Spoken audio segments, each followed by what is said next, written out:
Claude Normandin, responsable du développement stratégique et de la commercialisation à Fondaction.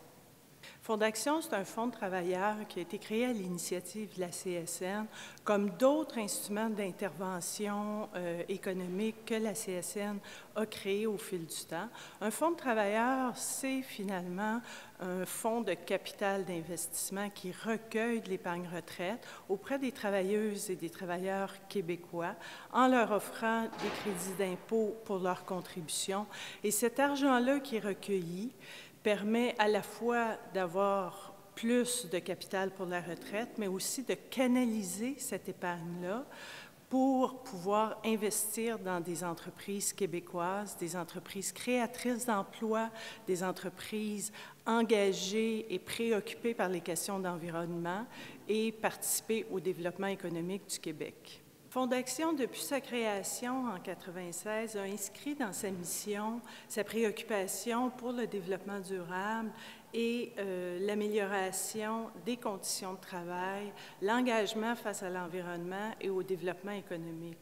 Une institution financière socialement responsable prend en compte ces questions-là dans sa façon de faire des affaires, autant dans son approche, dans son travail auprès de ses différentes parties prenantes, mais aussi dans sa façon d'être comme citoyen corporatif, comme entreprise implantée dans son milieu, préoccupée de la qualité de ses relations et de son travail comme institution. Le Comité sur le capital des travailleurs, ça regroupe plusieurs institutions de partout dans le monde,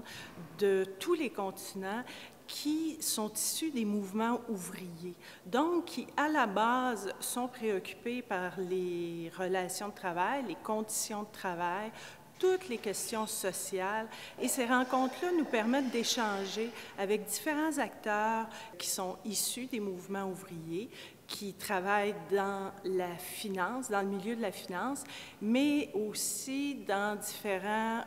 secteurs d'activité et qui travaillent sur différents projets. Ça nous permet d'échanger sur nos préoccupations, sur nos difficultés, sur les enjeux qui se présentent à nous, parce qu'il y a des enjeux aussi territoriaux, nationaux, qui sont intéressants de connaître de part et d'autre et essayer de trouver des solutions ou de partager des façons de faire. Donc,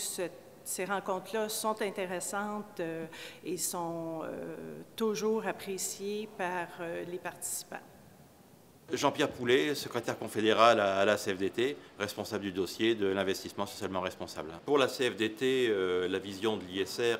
donc de l'investissement socialement responsable, est un élément très important, puisque dès les années fin des années 90, on a eu des positions de congrès en disant qu'il fallait aller sur ce genre de fonctionnement, qu'on savait que la capitalisation et les réserves des caisses de retraite, même si c'est un autre système de fonctionnement qu'au Québec, il y avait des réserves importantes et qu'on devait utiliser cet argent pour améliorer le comportement des entreprises. Et pour améliorer le comportement des entreprises, l'investissement socialement responsable, c'est-à-dire l'utilisation de critères extra-financiers, donc des critères non financiers, donc des critères de gouvernance sur l'environnement, sur le droit au travail, de notre point de vue, devait permettre d'améliorer le comportement des entreprises et aussi d'avoir un rendement intéressant. Le bilan du CIES est extrêmement positif, puisqu'on s'est aperçu que quand 4 organisations syndicales se mettent d'accord pour définir ensemble des points de vue, un cahier des charges, on peut aller voir les gestionnaires financiers et que le CIES a été créé en 2002, nous sommes en 2009, les gestionnaires financiers de la place de Paris reconnaissent le CIES comme un vrai interlocuteur, comme une étape importante et nous avons accès à toutes les informations que d'autres syndicalistes ailleurs dans le monde n'ont pas. Nous avons une vraie légitimité, ce qui était assez étonnant, que des syndicalistes aient une légitimité à parler avec le monde des banques et à parler sur des critères extra-financiers et que ces gestionnaires et que ces banques aient accepté de jouer le jeu. Pierre-Yves Chanu, conseiller confédéral de la CGT, responsable du dossier épargne salariale dans mon organisation syndicale. L'analyse de la CGT, c'est que la crise actuelle tient d'abord à la dictature de la création de valeur pour l'actionnaire dans le fonctionnement économique. Alors, dans ce cadre-là, la CGT considère que l'un des outils qui peuvent être utilisés pour faire prévaloir d'autres critères, c'est-à-dire des critères de développement économique à long terme, tenant compte de l'intérêt de ce qu'on appelle les parties prenantes et du point de vue du syndicalisme, c'est d'abord les salariés, peut être la finance responsable. Donc